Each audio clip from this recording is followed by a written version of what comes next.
बिनती करे कुर्म सो जाई, मांग लेही तेही माथ नवाई। उसको कहना कि कुर्म के पास जाकर पहले उसको सिर झुकाकर माथा टेके, फिर विनती करके प्रकृति को रचने का सामान मांग ले। गए सहज पुन धर्म के पासा, आज्ञा पुरुष दीन पर कासा। तब सहज जी धर्म के पास गए, यानी धर्मराय के पास गए। जाकर उसको अकाल पुरुष का आदेश सुना दिया। जाए कुर्म धिंग माथ नवाओ, करे कृपा बस्त सब पाओ। सहज ने कहा, अकाल पुरुष का आदेश है कि तुम कुर्म के पास चले जाओ, जाकर उसको नमस्कार करो, वे तुझ पर कृपा कर देंगे और उनसे रचना का सामान लेकर अपनी रचना करो। चल भयो धर्म हरक तब बाड़ो, मन मही करत गुनावन गाड़ो। तब धर्मराय निरंजन कुर्म की ओर चल पड़े। मन में बहुत प्रसन्नता हुई। अपने मन में बातें करते जा रहे हैं, कई विचार आते जा रहे हैं। जाए कुर्म के सन्मुख भयो, नहीं परिणाम दंडवत कियो। धर्मराय कुर्म के पास जा पहुँचे। उसके सामने जाकर खड़े हो गए। कुर्म जी उस समय समाधि में थे। धर्मराय निरंजन ने उनको ना तो दंडवत वंदना की और ना ही माथा टेका। 12 पलंग कुर्म शरीरा, 6 पालंग धर्म बलवीरा। अब सोचता है इसका शरीर 12 पलंग का है और मेरा 6 पलंग का। यदि इसने मेरी विनती पर रचना का सामान देने से इनकार कर दिया तो फिर मैं क्या करूँगा। कीनो रोष क्रोप धर्म धीरा, जाए कुर्म से सन्मुख भीरा। उसने धैर्य छोड़ दिया और क्रोध में आकर उसके सामने खड़ा हो गया। धाये चहों दिस रहे रिसाई, किहि विद उत्पत्ति लीजे जाई। चारों तरफ निरंजन घूमता है, सोचता है कि रचना का सामान मैं कुर्म से कैसे लूं। अमी स्वरूप शीतल सुखदाई, तप्त न तन को अति शीतलाई। कुर्म जी अटूट समाधि में बैठे हुए थे, शीतल स्वभाव के थे, अकाल पुरुष का ध्यान कर रहे थे। उनमें तपस नाम की कोई चीज ही नहीं थी। शांति स्वरूप होकर वह तो समाधि में लीन थे। काल ही कीन उधर नख पाता, उधर से निकले पवन आघाता। 5 तत्व धरती आकाशा, चंद सूर्य उड़गन रही बासा। क्रोध में आकर निरंजन धर्मराय ने कुर्म जी के पेट में नाखून मारकर पेट चीर दिया। पेट में से 5 तत्व पवन निकली, धरती और आकाश निकला। निक से नीर अगन सस सूरा, निक से नभ ढाकन मही पूरा। पानी निकला, अग्नि अर्थात आग निकली, चंद्रमा निकला, सूर्य निकला, नभ ढक्कन और संपूर्ण धरती निकली। निक से शेष ब्रह्मा ही थमन, पुनि पृथ्वी कर करो आरंभन। धरती को थामने के लिए शेष ब्रह्मा जी भी निकले ताकि पृथ्वी बनाकर सृष्टि का आरंभ किया जाए। 12 दंत मही के मूला, अवन प्रचंड कियो स्थूला। 12 दंत अर्थात 12 दूत जो धरती पर भेक धारण करके आते हैं, धरती का मूल कहलाते हैं, वह भी निकले। तेज अर्थात प्रचंड हवा ने उसको अस्थाई कर दिया। तारागण ब्रह्मांड एक ऐसा, कुर्म उदरते सब पर वैसा। कुर्म के पेट से एक ऐसा ब्रह्मांड निकला जिसमें तारागण यानी सितारे थे, धरती थी, चंद्रमा था और सूर्य था। छीना शीश कुर्म को जब ही, चले प्रवेश राव पुनि तब ही।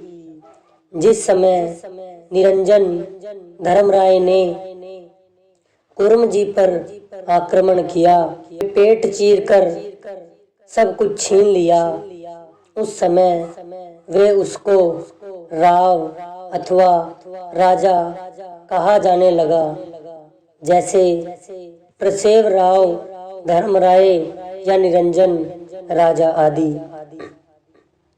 उसने विनती नहीं की, जबरदस्ती की थी, क्रोध में आकर सब कुछ छीन लिया था। जब प्रसेव बूंद जल दीना, 39 करोड़ पृथ्वी को चीना। प्रसेव बूंद जैसे पसीना होता है, इस तरह पृथ्वी का अस्तित्व हो गया। बूंद चढ़ी और 39 करोड़ योजन पृथ्वी बन गई। शीर ताए जस परत मलाई, अस जल पर पृथ्वी ठहराई। हे धर्मदास, दूध को गर्म करने पर जैसे उस पर मलाई आ जाती है, इसी तरह जल के ऊपर पृथ्वी आ गई। अंड स्वरूप आकाश को जानो, ताके बीच पृथ्वी को मानो। हे धर्मदास, मेरे भाई, जो आकाश है उसको अंडे जैसा समझ लो। आकाश के बीच धरती है। कुर्म उदर सुत कुर्म उत पानी, ता पर शेष 12 को थानी।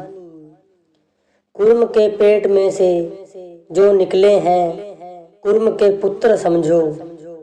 उनमें से शेष 12 का स्थान ऊपर है अथवा ऊंचा है। शेष शीश या पृथ्वी जानो, ताके हेठ कुर्म बरियानो। किरत कुर्म अंड के माही, कुर्म अंश सो भिन्न रहाई। शेष शीश कहो या पृथ्वी कहो, एक ही बात है। इसके नीचे शेष सभी वर्णित किए गए हैं। शेष ही किरत कुर्म है और कुर्म के पेट से निकलता है, वह अंडे अर्थात आकाश के बीच में आ गया। कुर्म की शेष अंश इससे अलग अर्थात एक तरफ रह गई। आदि कुर्म रह लोक मंझारा, तीन पुन पुरुष ध्यान अनुसारा। कुर्म जी आप सतलोक में ही रहे। उन्होंने फिर सतपुरुष का ध्यान करना शुरू किया।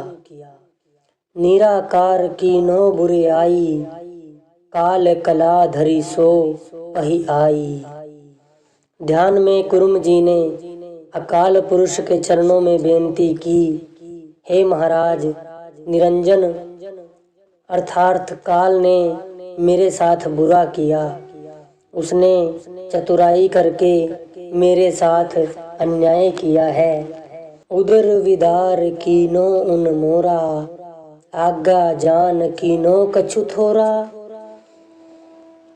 हे महाराज, वह आपकी आज्ञा पर नहीं चला, उसने तो मेरा पेट फाड़ दिया है।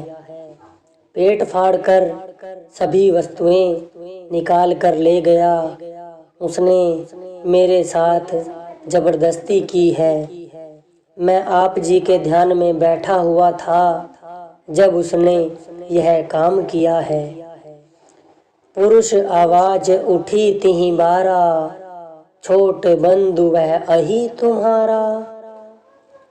तब अकाल पुरुष ने कुर्म जी को कहा, वह तेरा छोटा भाई है। छोटे गलती करें तो उन्हें माफ कर देना चाहिए। छोटे गलती कर ही लेते हैं। आही यही बड़ों की रीति, अवगुण ठाव करो वह प्रीति। बड़े बड़े ही होते हैं। बड़े भाई छोटे भाइयों के अवगुण गलतियों आदि को माफ कर देते हैं। तू उसकी गलती को माफ कर दे। पुरुष बचन सुन कुर्म आनंदा, अभी स्वरूप सो आनंद कंदा। पुरुष का वचन, उस अकाल पुरुष का वचन सुनकर कुर्म जी आनंदित हो गए। अमी स्वरूप शांति चित्त और मिठाई की तरह मीठे तो वे थे ही। आनंदित होकर फिर अकाल पुरुष के ध्यान में मग्न हो गए। धर्म राय तब कीन विचारा, कहिवा ले त्रयपुर विस्तारा।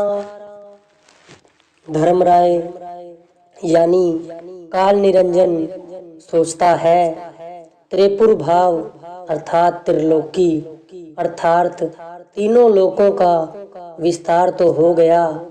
3 लोक तो बन गए हैं। स्वर्ग मित तीनों पाताला, बिन बीज किम कीजो ख्याला।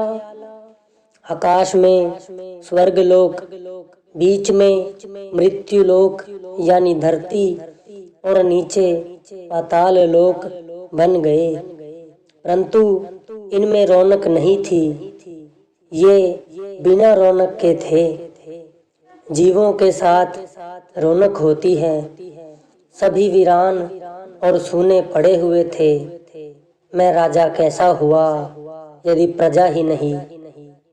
हुक्म किस पर चलाऊं जब कोई हुक्म मानने वाला ही नहीं है। मेरी हुकूमत अधूरी है। इस तरह के विचार उसके अंदर पैदा होने लगे। कर सेवा मांग बर सोई, तिहि पुर जाते मेरा होई। क्यों ना फिर सेवा भक्ति करके अकाल पुरख से जीवों की मांग करूं, जिससे तीनों लोकों में आबादी हो सके, मेरे तीनों लोकों में रौनक हो सके। पुरुष ध्यान पुन कीन निरंजन, जुग अनेक कियो सेवा संजम। निरंजन अर्थात धर्मराय ने फिर अकाल पुरुष का ध्यान करना शुरू कर दिया। कई युग ध्यान करते हुए बीत गए। एक पांव तब सेव कीनेऊ, जुग 64 पग ठाड़े रहेऊं। एक टांग के भार पर खड़ा होकर अकाल पुरुष की भक्ति में लग गया। इस तरह भक्ति करते करते 64 युग बीत गए। स्वार्थ बसते ही सेवा लाई, कर रचना बैठे पछताई। हे धर्मदास, निरंजन ने स्वार्थवश होकर सेवा की, परमार्थ के लिए सेवा नहीं की। राजा बनने के लिए भक्ति की, रचना करके पछताता है। सोचता है सतलोक में आनंद ही आनंद था।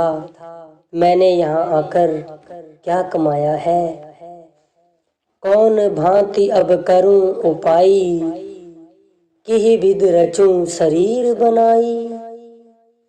काल निरंजन सोचता है क्या करूं, कौन सी विधि का प्रयोग करूं जिससे शरीरों की रचना हो सके, जीव पैदा किए जाएं जिन पर मेरा हुक्म चले। दयानिधि सत्पुरुष समर्थ, बस सेवा के तब भये, बहुर कहो सहज सेती, कहा अब सेवा उठे। जाहूं सहज निरंजन पहे, देव सो कुछ मांगही, करो रचना पुरुष बचना, छल मता सब त्याग गई। दया के सागर सतपुरुष जो करण कारण समर्थ है, सेवा बस हो गए। सहज को फिर कहा, भाई एक बार फिर निरंजन के पास जाओ, उसकी सेवा भक्ति पूर्ण हुई, जो मांगता है उसे दे दो। उसको कहना कि छल कपट का त्याग कर दे, मेरे आदेश के अनुसार रचना कर ले। चले सहज सिर नावे जहीं, पुरुष आज्ञा कियो, तहीं वहाँ पहुँचे जाए, जहाँ निरंजन ठाडे रहियो। अकाल पुरुष के आदेश पर सहज जी सिर झुकाकर उस स्थान की ओर चल पड़े जहाँ पर निरंजन ध्यान लगाकर खड़ा हुआ था। देखत सहज धर्म हर खाना, सेवा बस पुरुष तब जाना। निरंजन ने जब सहज जी को अपनी ओर आते हुए देखा, उसको बहुत प्रसन्नता हुई। समझ गया कि अकाल पुरुष ने मेरी सेवा, मेरी भक्ति स्वीकार कर ली है। कहे सहज सुनो धर्म राई, के ही कारण अब सेवा लाई। वहां पहुंचकर सहज जी ने पूछा, धर्मराय क्या बात है, अब किस लिए सेवा भक्ति में लग रहे हो। कुर्म उधर से जो कुछ आया, सो तुम्हें दिया पुरुष फरमाया।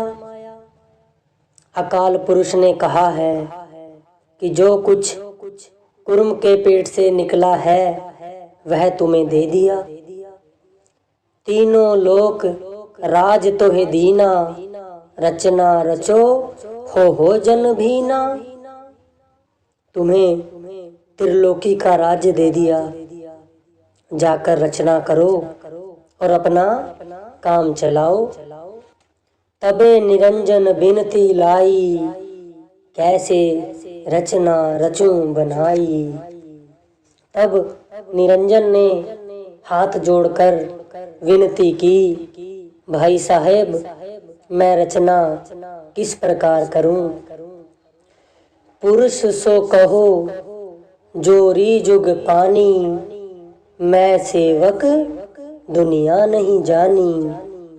अकाल पुरख को कहना कि मैं उनका दास हूँ, उनका सेवक हूँ, कोई गैर तो नहीं।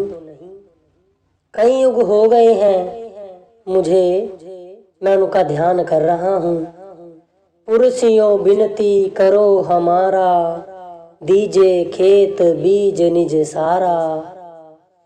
अकाल पुरुष के पास जाकर मेरी विनती कर देना कि यदि उन्होंने मुझे खेत दिया है तो बीज भी दे देवें।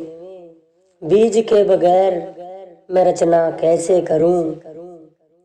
मुझे जीवों की जरूरत है जिनसे मेरे देश में रौनक हो जाए। उन्हें कहना कि मुझे बीज बख्श दें। सहज कहो पुरुष सो जाई, जस कुछ कहो निरंजन राई, गएऊ सहज जहाँ सुख आसन, जब ही पुरुष दीन अनुशासन। सहज सुख आसन वाले स्थान पर अकाल पुरुष के पास पहुंच गया और अकाल पुरुष को वह सारी बात बता दी जो निरंजन ने उसे कहकर भेजी थी। सेवा बस तब पुरुष दयाला, गुण अवगुण नहीं चित्त कृपाला। तब सतपुरुष ने उसकी सेवा पर दयाल होकर, सेवा के बस होकर उन्होंने कुछ ना विचारा और धर्मराय के गुण अवगुण नहीं देखे, बस कृपा कर दी। इच्छा कीन पुरुष तिस बारा, इच्छा ते कन्या अवतारा। तब सतपुरुष ने अपनी इच्छा मात्र से एक कन्या पैदा कर दी। अष्ट बहा कन्या होई आई, बावे अंग ठाड़ होई आई। उस कन्या की 8 भुजाएं थी, यानी उस कन्या की 8 बाजुएं थी। वह आकर अकाल पुरुष के बाईं ओर खड़ी हो गई। माथ निवाए पुरुष सो कर ही, करो आज्ञा अब मोह को आही।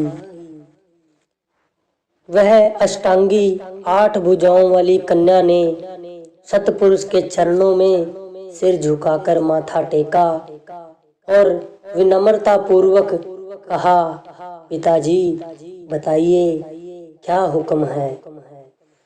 पुत्री जाहो धर्म दरबारा, जो मैं कहूँ सो कीन विचारा। सतपुरुष ने लड़की के सिर पर हाथ फेर कर प्यार दिया और कहा, बेटी धर्मराय के पास चले जाओ। जैसा मैं कहता हूँ मेरी बात ध्यान से सुन लो। देऊं वस्तु सो लेहो सम्हारी, करो धर्म मिल उत्पत्ति सारी। बेटी जो वस्तु मैं तुम्हें देता हूँ संभाल कर अपने पास रख लेना। जाकर धर्मराय के साथ मिलकर संसार की रचना करो।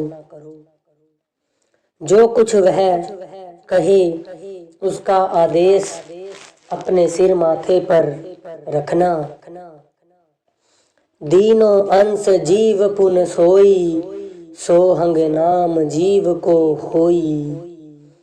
अकाल पुरुष ने फिर कन्या को जीव अंश दी। जीव का नाम सोहंग रखा गया। सोहंग का भाव है जो मैं हूँ सो तू है। जीव अंश देते समय सतपुरुष ने कहा, जीव मेरी अंश है। मेरे से अलग होने के कारण ही यह जीव है। सागर और उसके कतरे में कोई अंतर नहीं। जिस मसाले का मैं हूँ उसी मसाले की रूह बनी है। कतरा समुंदर से बिछड़ने के कारण ही कतरा है। जीव सोहंग दूसर नाही, जीव सो वंश पुरुष को आही। इसलिए बेटी यह बात याद रखना कि जीव कोई गैर नहीं, मेरा अंश है।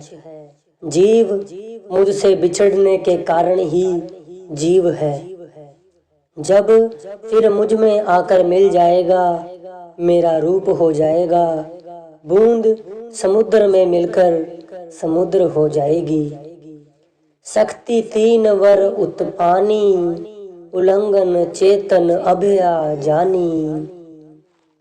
विदा होने से पहले शक्ति भाव उस अष्टांगी ने सतपुरुष से 3 वर प्राप्त किए। यदि सारी दुनिया को खा जाए तो भी भूखी की भूखी, सारी दुनिया को वर ले तो भी कमारी की कमारी, सदा चेतन रहे कभी ना मरे। पुरुष सेवा बस भये तब अष्टांगी दीना हो, मान सरोवर जाहि कहिए देहो धर्म ही ठौर हो। अष्टांगी कन्या हत जेहि, रूप शोभा अति बनी, जाहो कन्या मान सरोवर, करो रचना अति घनी। अकाल पुरुष ने निरंजन की सेवा भक्ति से प्रसन्न होकर अष्टांगी, जो बहुत ही खूबसूरत कन्या थी, उसे दे दी। कन्या को आदेश दे दिया कि वह मानसरोवर द्वीप में धर्मराय के पास चली जाए और जाकर रचना का कार्यभार आरंभ करवाए। 84 लाख जीव मूल बीज तेहि संग दें, रचना रचो सजीव, कन्या चल सिर नायके। 84 लाख जीवों में मूल बीज लेकर अष्टांगी ने अकाल पुरुष को नमस्कार किया और निरंजन की ओर चल पड़ी। यह सब लीनो आदि कुमारी, मान सरोवर चल भई नारी। ये सब जीव लेकर आदि कुमारी मान सरोवर द्वीप की ओर चल पड़ी। कामन आवत देख जब ही, धर्मराय हर खानो तब ही। आदि कुमारी मान सरोवर द्वीप जा पहुंची। जब धर्मराय ने औरत अपनी तरफ आती देखी, बहुत प्रसन्न हुआ। कला अदोत अंत कछु नाही, काल मगन होए निरखत ताही। धर्मराय, जिसको काल भी कहा जाता है, औरत की सुंदरता और बनावट देखकर मगन हो गया। उसको अच्छी तरह निरख कर देखने लगा। उसकी सुंदरता का कोई अंत नहीं था। निरखत धर्म भयो अधीरा, अंग अंग सब निरख शरीरा। अष्टांगी का शरीर इतना लुभावना था कि धर्मराय ने उसको देखकर धैर्य छोड़ दिया। शुद्ध बुद्ध भुलाकर उसने उसके एक एक अंग को बहुत गौर से देखा। वह संसार की पहली औरत थी। धर्मराय को बहुत अच्छी लगी। धर्मराय कन्या को ग्रासा, काल भाव बूझो धर्मदासा। धर्मराय को कन्या इतनी प्यारी लगी कि वह उसको हड़प कर गया, खा गया। इसलिए संतों ने उसका नाम काल रखा है। धर्मदास, समझने की कोशिश करो कि काल का स्वभाव किस तरह का है। ग्रास कीन जब काल अन्यायी, तब कन्या चित विषमय आई। काल ने जब उस कन्या को हड़प कर लिया, कन्या सहम गई। उसका संपूर्ण शरीर साबुत ही उस काल निरंजन के पेट में चला गया। कन्या ध्यान की ना तह बारा, काल निरंजन कीन आहारा। उस कन्या ने काल निरंजन के पेट में अकाल पुरुष का ध्यान किया। विनती की, हे महाराज, मुझे यहाँ से निकालो, काल निरंजन तो मुझे खा गया है। तब पुरुष जीव दया आई, काल कठिन ये भो अन्यायी। कन्या की प्रार्थना सुनकर सतपुरुष को दया आ गई। उसने सोचा, काल तो बहुत बड़ा निर्दयी है। उसने कन्या के साथ अन्याय किया है। यह चरित्र पुरुष भल जानी, दीन सांप सो कहो बखानी। लक्ष्य जीव नित ग्रसन करहूं, 1.25 लाख नित प्रति विष तरहूं। इस पर अकाल पुरुष ने काल को श्राप दे दिया कि वह 1 लाख जीवों को हर रोज खाएगा और 1.25 लाख जीवों को हर रोज पैदा करेगा। पुन किन पुरुष विचार तिहि छन, मेट डारो काल हो। कठिन काल कराल जीवन, बहुत कर ही बिहाल हो। यही मेटत अब ना बने मोहे, नाल इक सुत खो हिसा। एक मेटत सब मिटे हैं, बचन डो अमोल हा। जब काल ने कन्या को निगल लिया तो अकाल पुरुष को ख्याल आया कि काल जीवों को बहुत कष्ट देगा, बहुत सताएगा। काल बड़ा क्रूर है, क्यों ना इसको ही मिटा दूं, समाप्त कर दूं। फिर सोचा अब इसको मिटाया नहीं जा सकता। यदि इसको मिटाया तो सभी के सभी 16 पुत्र मिट जाएंगे, क्योंकि वे एक मुखी से अथवा एक ही नाल में पैदा हुए हैं। इसके साथ 88,000 द्वीप भी मिट जाएंगे। मेरा वचन डोल जाएगा, चलो रहने दो। डोले वचन हमारे जो, अब मेटो धर्म को। वचन करो प्रतिपाल, दर्श मोर अब ना लहे। अगर काल को मिटाता हूँ तो वचन नहीं रहता। वचन की पालना तो करेंगे, लेकिन आज के बाद यह मेरा दर्शन नहीं कर पाएगा। यह काल निरंजन को अकाल पुरुष ने श्राप दे दिया। जोग जीत कह पुरुष बुलावा, धर्म चरित्र सब कह समझावा। इस प्रकार अकाल पुरुष ने अपने पुत्र जोगजीत को बुलाकर कहा, जोगजीत, काल बड़ा अन्यायी है, क्रूर है, वह कन्या को निगल गया है। जोगजीत तुम बेग सिधारो, धर्म राय को मार निकारो। मान सरोवर रहन ना पावे, अब यह देश काल नहीं आवे। हे मेरे पुत्र जोगजीत, शीघ्र जाओ, धर्मराय को धक्के मारकर मानसरोवर द्वीप में से निकाल दो। आज के बाद वह इस नूरी मंडल में, इस नूरी देश में नहीं आ सकेगा। मेरा दर्शन कभी नहीं कर सकेगा। जाए रहे धर्म वहीं देसा, स्वर्ग मीत पाताल नरेसा। उसको कहना जाकर वहां रहे जहां का वह राजा बना है।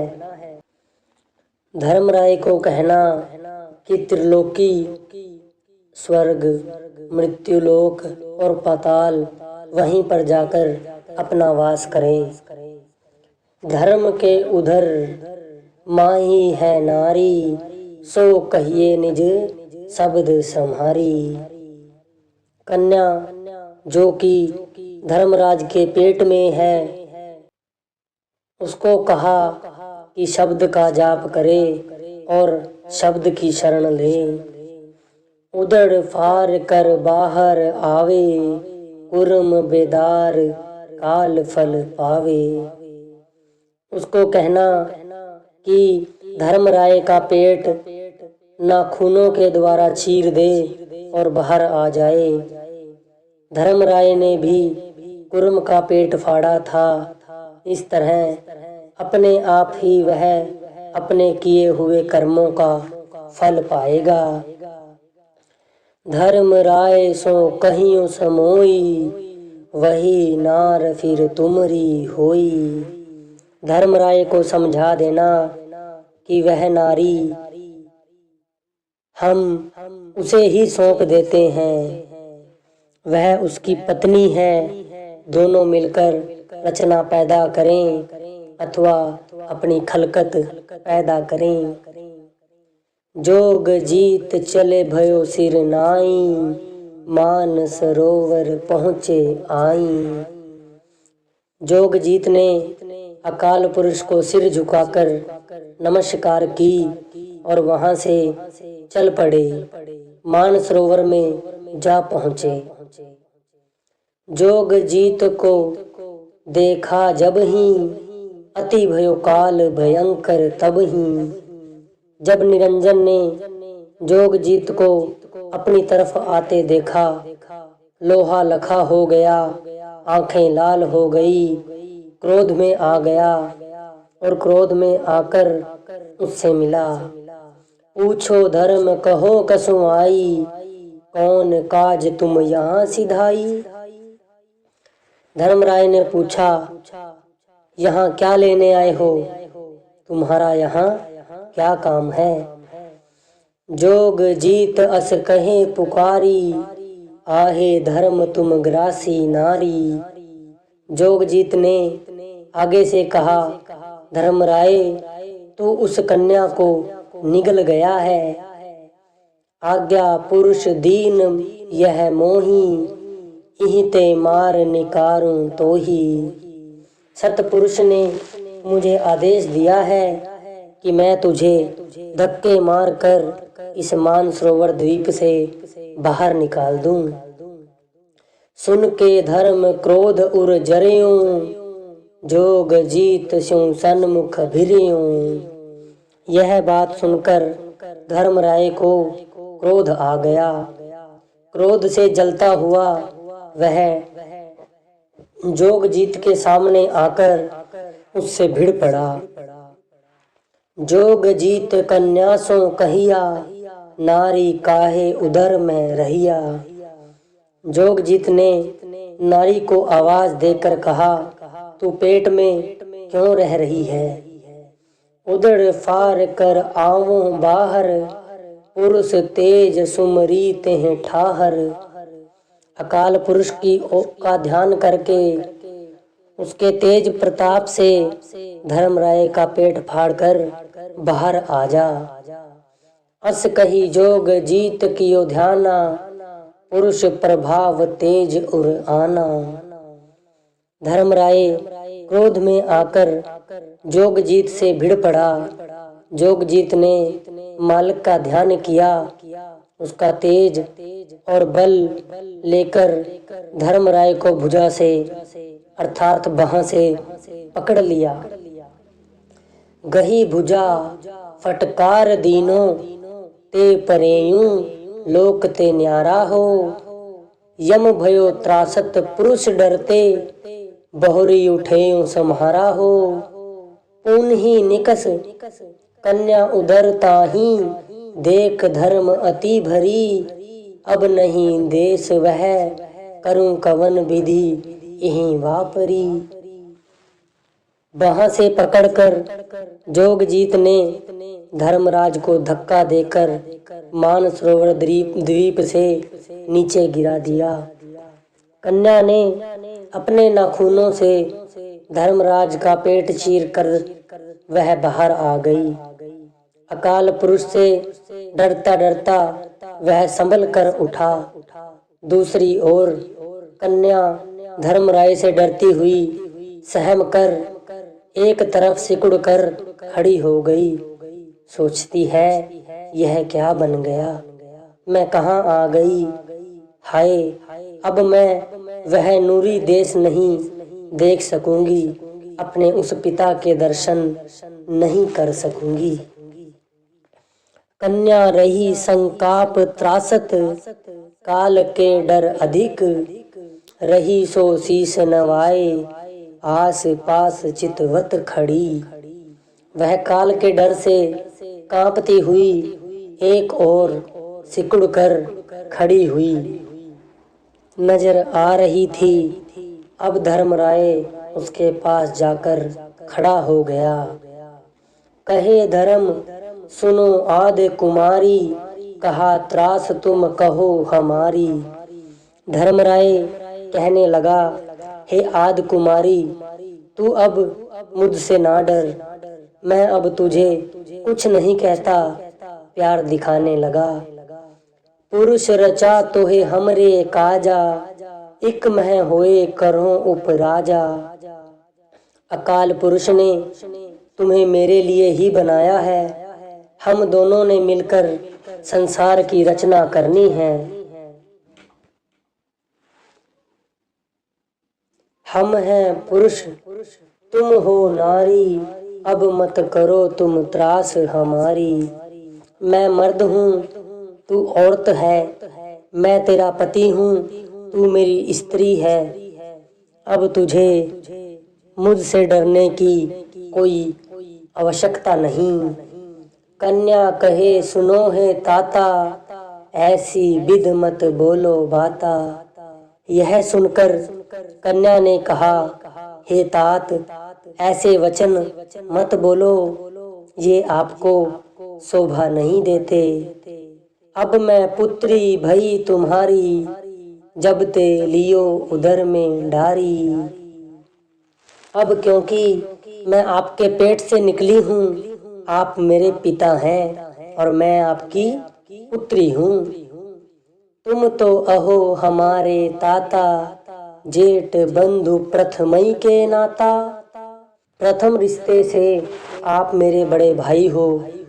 अकाल पुरुष ने पहले आपकी रचना की है और बाद में मुझे पैदा किया है। भ्राता जेठ तो ही हम जानी, कहा हमार ले हो तुम मानी। मैं आपको बड़ा भाई समझूंगी, मेरा कहा मान लीजिए। मंद दृष्ट ना चितवो मोही, नहीं तो पाप होए अब तो ही। मेरी तरफ बुरी नजर से ना देखो, नहीं तो तुम्हें पाप लगेगा। कहे निरंजन सुनो भवानी, यह मैं तो ही कहूँ सहदानी। निरंजन कहने लगा, हे भवानी सुन, मैं तेरे मन से यह भ्रम निकाल देता हूँ। इस तरह का तेरा मेरा कोई रिश्ता नहीं, बस तू औरत है और मैं मर्द हूँ। पाप पुण्य हम ही सो होई, लेख हमारा नाले है कोई। पाप पुण्य का जाल हमने ही बिछाना है, हमारा लेखा कोई नहीं ले सकेगा। जो जीव हमारे जाल में फंसेगा हमारा हो जाएगा। ताते तो ही कहूँ समझाई, कहा हमार ले हो सरनाई। इसलिए मैं तुम्हें समझाता हूँ, मेरा कहना मान कर मेरे कहे अनुसार का ये करो। पुरुष दीन तोहे हम कहें जानी, मानो कहा हमार भवानी। हे भवानी, अकाल पुरुष ने तुझे मेरे लिए भेजा है, तू मेरी बात मान ले। बेहसी कन्या सुन अस बाता, इक मत होए दो रंग राता। रहस बचन बोली मृदुबाणी, नार नीच बुद्धि रत विधि ठानी। नादान कन्या निरंजन की चिकनी चुपड़ी बातों में आकर प्रसन्न हो गई, सहमत हो गई। आकाशवाणी हुई, नारी की बुद्धि मंद है, जिसने मधुर बातों में लगाई उसके साथ हो चली। नारी की बुद्धि कभी भी दूरदर्शी नहीं होती।